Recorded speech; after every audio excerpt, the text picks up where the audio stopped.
Let's bring in now attorney Kelly Hyman, who's been on the top of this story on her podcast, and Fox News contributor Greg Jarrett. Greg, I'm going to ask you to start really quickly. What do you make of this sentence, 4 years? He should consider himself fortunate. Probation department said 6 to 7 years. Prosecutors wanted 11. 20 was the max. He does 4 less the 13 months he's already served. But I think this punishment really came down to the hideous violence that all of us saw, including the judge on that videotape, the brutal beating of his girlfriend that was really stomach-turning. And, he had to consider also the victim sent a letter to the judge calling Combs cruel, power-hungry, manipulative. And the defense tried to dismiss all of that at trial, saying, oh, we accept that he did that. Let's move on. But that had a searing effect on the case, on the judge at sentencing, as did the testimony from several women who recounted with tears how Combs beat, threatened, sexually assaulted, blackmailed them. That kind of horrific violence is something that a sentencing judge considers quite seriously. Kelly, you've been all over this story. You've been covering it from start to finish on your podcast. What's your reaction to what you hear today out of the courtroom? Does the punishment fit the crime? A lot of legal scholars thought that Diddy was going to go to jail between 5 and 7 years, but Diddy was asking for basically being let out. We have to remember that Diddy scheduled an appearance next week in Miami as well. Now, when we look at the victims of these cases, we look at Cassie Ventura, who wrote an impact statement of how her life has been affected by this and how she lives in fear and how she is worried that if Diddy gets out, that he is going to come after her. So, Greg, back to the legal side for just a moment. Anybody watching can see at the bottom of the screen, he's got 4 years, 2 months in prison. This is a federal court. This is a federal sentence. As opposed to many state-level sentences, we can expect he'll serve that entire 4 years and 2 months. Correct, Greg? Yeah, well, you're right. In the federal system, generally speaking, you do nearly all of it. You can get time off with good service, and he does get credit for the time he's already served. So, minus a year plus a month on 4 years and 2 months, as I say, he should be thankful that he didn't get the 6 or 7 that probation department wanted, or the 11 that, the prosecutors wanted. And I agree, it did not help that Combs allegedly booked this Miami speaking gig next week, which prosecutors today in court called the height of hubris. He was already, packing his bags, putting on his best outfit and ready to be released. Ain't going to happen. Speaking of that, Kelly, again, as you've been covering this case all over your podcast, what do you make of the behavior of Diddy in and out of the courtroom? You think there, as was discussed just a moment ago, any remorse? Do you find any of that genuine? There's 2 schools of thought: that he is, in fact, remorseful, that the fact that he was in prison, that he is a changed man, that he's no longer doing drugs, that he is no longer drinking alcohol. There was compelling testimony in court from his children telling a story about his father and how they needed him. Diddy got in front of the court and pleaded for mercy, wanted to go back home, wanted to be with his mother. Even his mother wrote a statement saying that she needs her son to help take care of her. However, there's the other side of the victims, and we have like Cassie Ventura, who went through this abuse, and she alleged was manipulated, and the harm that she went. And she does not believe that he will ever be a changed man for what he has done. All right, Kelly and Greg, please hang out for a bit. Thank you for that analysis. Don't go anywhere. I want to bring in New York-based trial attorney Rebecca Rose Woodland. Rebecca, it's great to see you here as well today. I want to get your reaction to the sentencing of Diddy, Sean Combs, to 4 years and 2 months in prison.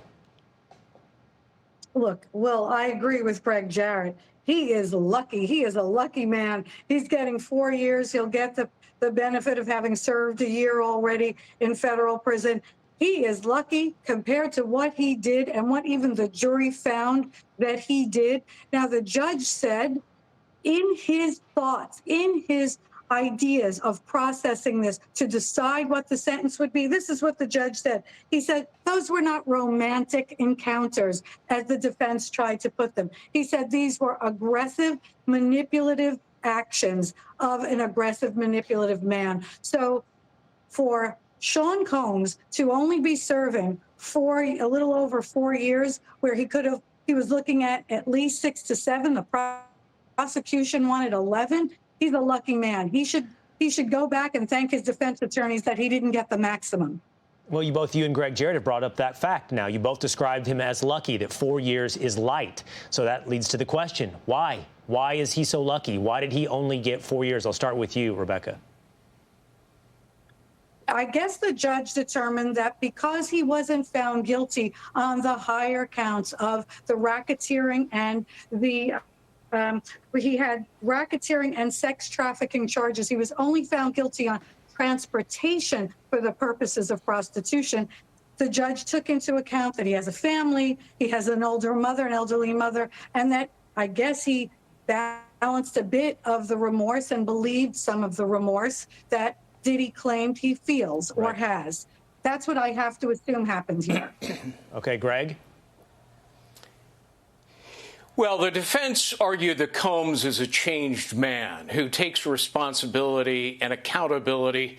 Prosecutors laughed at that, said, no, he's only sorry and regrets getting caught and convicted. I think there was some evidence presented by the defense that, Combs has engaged in good behavior behind bars. He's actually been teaching a class, and, one of the prison officials complimented him on helping others.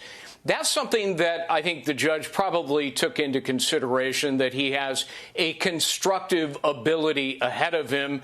The judge did note that he had created a business empire that was enormously successful. So it always comes down to mitigating versus aggravating factors. I've just described the mitigating.